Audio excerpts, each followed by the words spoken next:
My preparation like a goat, realest shit I ever spoke. In the essence of my mind, pay my mind cause it's a quote. I ain't seen them under pressure, tell confessions, yeah they choke. They'll change it for $1 million, even lesser cause they broke. How the fuck you got a job and you out here sniffing dope? Gotta keep some type of distance or get caught up in that rope. Suckin' niggas always mimic when they think this shit a joke. Black Beetle, John Lennon, FBI, I'm on they scope. It was just a fashion statement when he said that he won't smoke. I got Cubans in Miami, go Aaliyah, rock the boat. I ain't never waving banners on Manhattan till I go. I be all about my section, I be places where it's snow. They be stuck in California, I just smoked they latest dro. Seen a nigga turn fiend, celebrated like a loke. Did 100 in the Lotus, celebrated with my bro. We ain't with no petty beefing cause we out here getting dough. Like I got something to prove, like I'm Kobe with the fro. Niggas out here chasing rings, like they drafted to the pros. Pink toes, dirty snow, yeah there's money on the flow.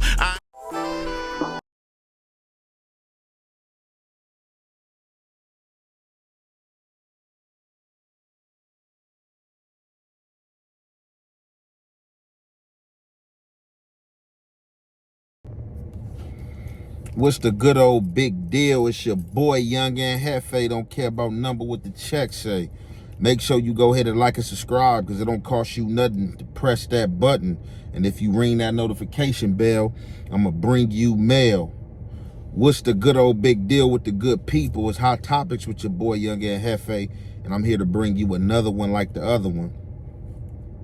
Vlad been pushing these interviews out, you know what I'm saying? I'm pretty sure it's multiple interviews, you know what I'm saying? You can look up, you know what I'm saying, pertaining to Wack. You know what I'm saying? Wack been in that hot seat, you know what I'm saying, a lot this week or this last few months, you know what I'm saying, pertaining to these Vlad interviews. So I ran across this segment, you know what I'm saying, pertaining to Eric Holder, you know what I'm saying, N-or Baby Shitty, you feel me?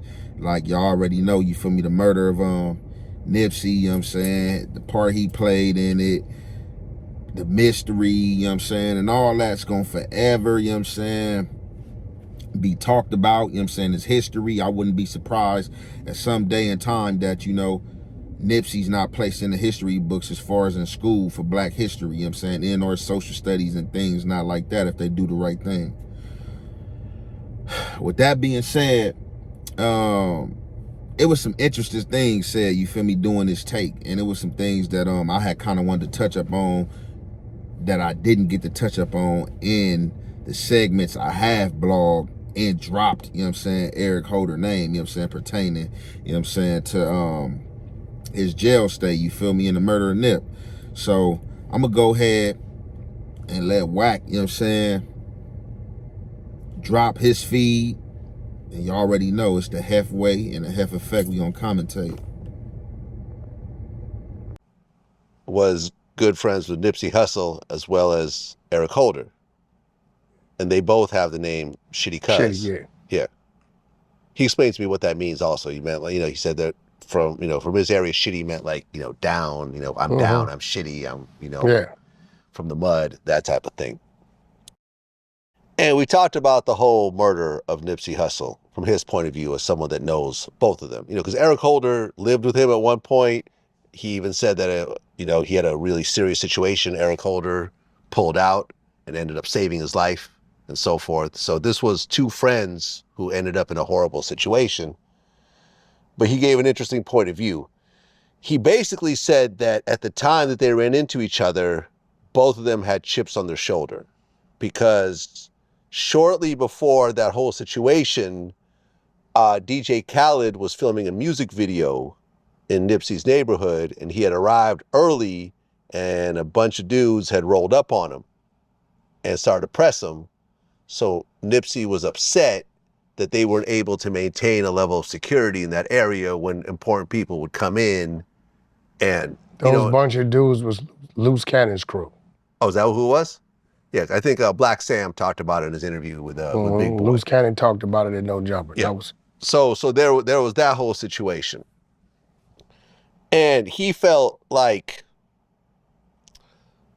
at the time that it happened, Eric Holder just felt like he was constantly being humiliated. You know, he had gotten brain damage, like some dude had stomped him out really badly, like bashed his head against the cement to the point where he had a brain surgery. I think he was getting electroshock therapy to try to deal with it. And he said that at the time, you know, when Nipsey brought up the whole snitching situation, he said that Eric Holder actually didn't snitch. No, I've never heard He him. said that the dude that accused him of it was on some bullshit, and it never actually happened. So it was like the frustrating thing of like all these dudes, you're already broke and trying to, you know, deal with being out there. These guys are accusing you falsely of snitching, and then the big guy in the neighborhood just accused you of that, you know, mentioned it. And he just said that at that moment, from his point of view, he just felt like he'll never get humiliated again. Stop. Stomped on his head to create the brain damage. It's his homeboys, right? Yeah, allegedly. Yeah. Okay. Kids, please stay out the streets. Don't join the gang. Continue on. Right. And that's what happened. Does that make sense to you overall when you hear the story? Because ultimately, we'll know, unless she's never done, we won't really know what happened. When they called him a... Okay, so I'm gonna try to make this be brief as possible because it's like one main element that I just, you know what I'm saying, want to touch up on, you feel me? Wack100 gave a breakdown of what a jcat is, you feel me? The professional term of a jcat. Y'all know us ourselves have took that jcat word and stretched it as far as us seeing weird things we don't agree with, people on drugs, people acting crazy. Off the back, you know, man, that nigga's a jcat, you know what I'm saying? Oh, he's a jcat, that's how it go. He's a weirdo, you feel me? We ain't fucking with him. That's how it go, you know what I'm saying? But I guess the correct term was from people being off the hot meds in jail. I've seen that state and feds, you feel me? Homies that wasn't weirdos, but, you know, for whatever reason, you know, they might be ADHD or incompetent on some type of level to where they taking them hot meds. And I remember when I was in Victorville penitentiary or whatever, and on that yard, and I remember dudes out there passing out. I remember the homie Blackbone, you feel me, from Venice Showline. You know what I'm saying? He was out there, man. They get like 100 degrees out there in Victorville in that desert. And I remember he passed out there off the meds. We gonna conclude the jcat part right there, you feel me? I just wanted to get into that and touch up on that a little bit. Now, what I really want to touch up on pertaining to him calling the jcat, so basically, you know what I'm saying, they giving reasoning allegedly for Eric Holder and Shitty doing what he did to Nip is based on past trauma and things that have been going on over there in his hood with him, you feel me? You know what I'm saying? His nuts being tested, you feel me? It probably was a lot going on, you feel me? You know what I'm saying? When I've seen it a lot when I can't say his level of soldierness, but from what they explain, you feel me, like he was a soldier, he popped that thing, you feel me? So when you a dude out there, man, and you on your ding, you feel me, you got a squabble in or you pop that thing, you gonna grasp a lot of haters, man. A lot of dudes are gonna be hating. A lot of dudes are gonna be Shark Tank waiting for you to fall off to see what's gonna happen. If you fall from grace, you get on drugs or anything, you start getting your feet whooped. People see any weakness, it's like blood in the water, you feel me? The sharks are gonna come out here in the specific. So it seemed like he was having problems, you know what I'm saying? They explained some of these problems. I ain't gotta go through it with y'all. They was tripping over there in the hood. So they making it seem like his interaction with Nipsey was the last straw that broke the camel back. And it's just crazy because they say this man didn't tell. They say he didn't tell. So basically, if he didn't tell, the whole little situation was senseless. They lost Nip for nothing. And not saying Nip, but people just got to know their roles, man. But I mean, you know, us sticking to the code and having a mindset of thugging, I understand it, you feel me? Because I caught myself pushing the line so many times where I shouldn't have been pushing the line. And definitely when you have this prestige and have shit going on, regardless of you having this establishment right here, man, you know, you shouldn't even have to push certain lines, but that's the devotedness and certain characters and people of certain statures, just like, you know, regardless of me being $1 million nigga, what I got going on, like the code is the code, you know what I'm saying? And that was supposed to have been a rumor put out there. I've seen this a lot of times, situations I can speak of, you know what I'm saying, from the streets to the jail, you feel me? Like Wack said, Wack told y'all don't join gangs. You see, stop Vlad dead. Let me say something. Don't join a gang because it's illusion and deception. I just said that yesterday. The game is part delusion, part deception. A lot of these dudes give you these scripts about snitching and holding steadfast, and they'll be sanctioning people for telling, and then you find out down the line, man, that these people when told or did stuff that they had no business doing. And these the people that feel like they bigger than the program, although we have this saying, ain't nobody bigger than the program. That's even fake. That's even fake. And it's like, if I'm not wrong and you come at me and tell me I'm a snitch and I'm already under pressure, whether I'm under pressure or not. Like if I'm a street dude and really submerged in this thing and you come to me questioning me about that, and like you can't point me in the direction of who said what or what's going on, then it's like, as Wack said, man, I have to act. I gotta act. Because if I don't act and this get out that this was told, regardless if it get out or not, but let's just say it get out, blood in the water, sharks, man, they coming. So it's just crazy the fate and how the earth and world rotate on its axis and how that came around in a full circle and that happened to Nip.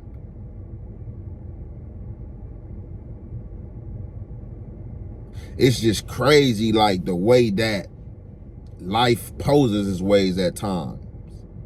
And you can say, stay ready, ain't gotta get ready. But when it's coming like a thief in the night and you don't know, what could you do? I don't know why he said the dude in the parking lot, because the one that called him a snitch, what he says was Nipsey.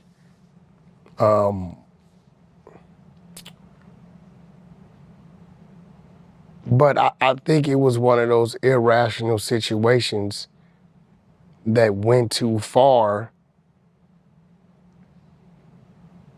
because the communication wasn't right.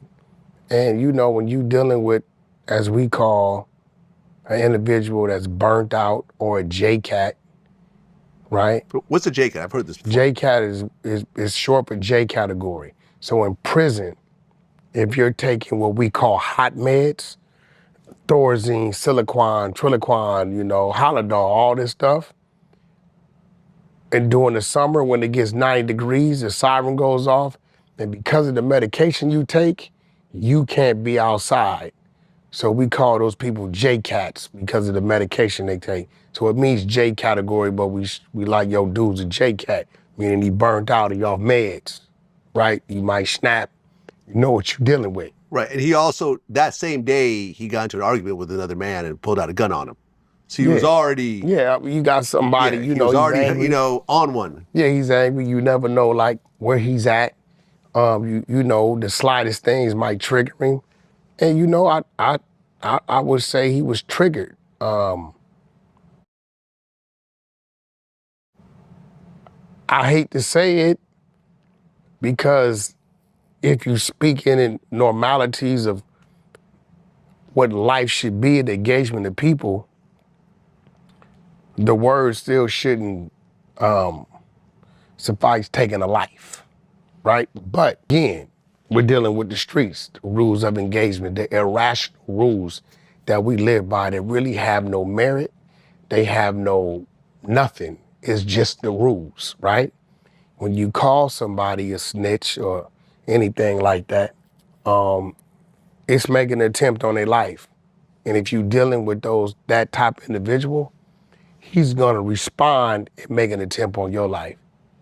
Because if he doesn't respond in that manner, then people gonna start handling him as such. So now you got, let's build on that story. You got a guy that's been stomped out, you know, called things, and now he let this happen, and now all through the neighborhood, get your snitch ass out of here.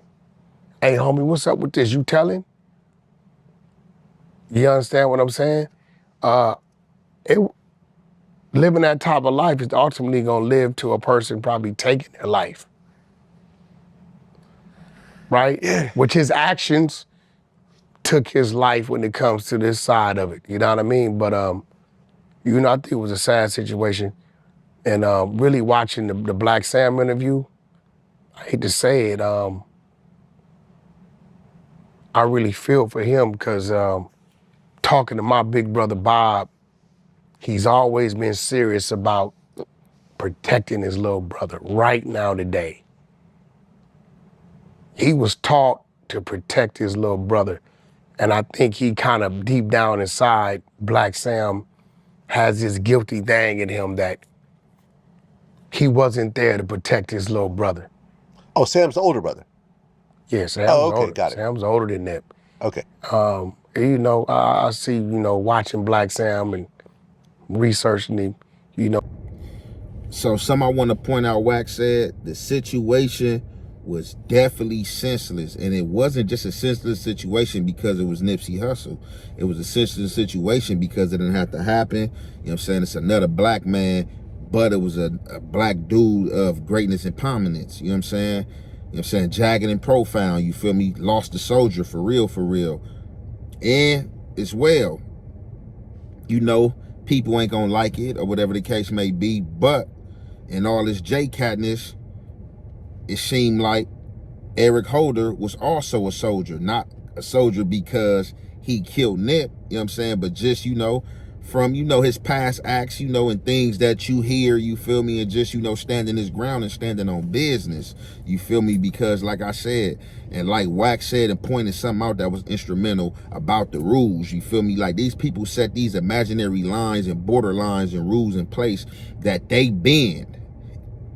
To a degree, it's like a folklore, because once you lived an honorable life as far as in this gang life, you in hairstyle fast, you feel me, you would put work in, you would beat people down, you ain't told on nobody, and then you be like, you sooner find out that people who gave you the game and that you was learning from, that people, you know what I'm saying, have paperwork on them.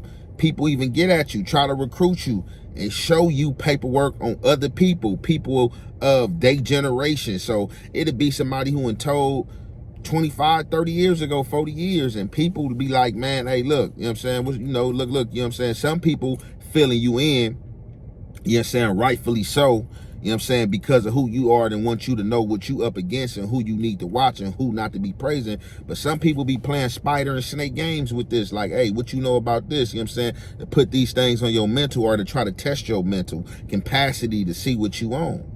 And you gotta hell steadfast, you feel me, because you fighting demons, you know what I'm saying? Even though we in this realm, in this human form, like we fighting a lot of demons out here, bro. And like they not holding the old murder law, you feel me, like, and like they picking and choosing, you feel me, because I know people who have told, and the same people who have told and who are still around, and don't nobody question them. Or, you know what I'm saying, they ain't got a pardon, like it never happened. But once you do your research and dialogue, you find out why these pardons have happened, you know what I'm saying, when you privy to certain information. But that didn't even have to happen with them too, you know what I'm saying? But he was in his place of business. That's like somebody popping up at my place of business. I just had a situation there a few weeks ago where a dude came in there tripping, acting like he was on that, and had to put the max down game on him. So it could have just been one of them situations where he popped up right there at the shop, and it's just like, it's inedible, you feel me, to a nip seeing you and ain't nobody else saying nothing. So it's like, damn, I gotta broach this and gotta say something. And of course, it's fucked up, you know what I'm saying, for Black Sam, you know what I'm saying, because they was instrumental to each other. That's his little bro, you feel me? Black Sam had a mindset, you feel me, so that the little bro, you know, bro prospered with it, and you know what I'm saying, it made it become, you know what I'm saying, bigger to a degree, you know what I'm saying. Then he lose him, you know what I'm saying, when he was already having gut feeling that something was gonna happen, trying to call in and stuff just wasn't right, you know what I'm saying. So of course, as Wack said, yeah, that's heavy on his mental, you feel me, that's definitely eating at him, you know what I'm saying, that's definitely eating at him, you know what I'm saying, as a protector, as his blood, you feel me, as the heights, you feel me, because he still had levels, you know what I'm saying, he can take it, you know what I'm saying, like he was just, you feel me, like really getting to grind the axe, you feel me, and really getting to prosper and blow. So of course, you feel me, that situation was just altogether ugly when you find out that old boy ain't really on nobody paperwork. And for every action, it's reaction, because he did that. And the reactions that y'all have heard that's supposed to happen to him and or his people, you know what I'm saying? It's just crazy and ludicrous out here. So that's just something I wanted to touch up on. It's your boy Young and Hefe. Don't care about number, what the check say. Make sure you go ahead and like and subscribe, because it don't cost you nothing to press that button. And if you ring that notification bell, I'm going to bring you mail. Gate, I ain't social media built, and I vouch for my motherfucking self. True street nigga, good in every hood. A little book, smart, extensive vocabulary capacity, and a lot of common sense. 5% fuck nigga, 95% solid nigga. Therefore, if you claiming you 100, you's a goddamn lie. Why? Cause I'm the realest nigga I know.